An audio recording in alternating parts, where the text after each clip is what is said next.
நாங்கள் வீடு வாங்கி நஷ்டம் பண்ணிட்டோம். ம் 10-12 வருஷத்தில் வந்து நெகட்டிவ் தான் அப்படின்னு. ஆனால் நீங்கள் என்ன பண்ணுறோன்னா ஃபால்ஸ் விளம்பரத்தில் போயிடுவோம்.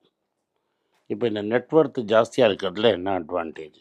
இப்போ என்கிட்ட கோல்டாவோ ஸ்டாக்காவோ இருக்குன்னா, இல்லை வெள்ளியாவோ இருக்குன்னு வச்சுப்போம். நான் ஒன்றுமே பண்ண வேண்டாம். நான் உன்கிட்ட பேசிகிட்டே இருப்பேன். ம் அது பாட்டுக்கு அங்கே ஓடிகிட்டே இருக்கும்.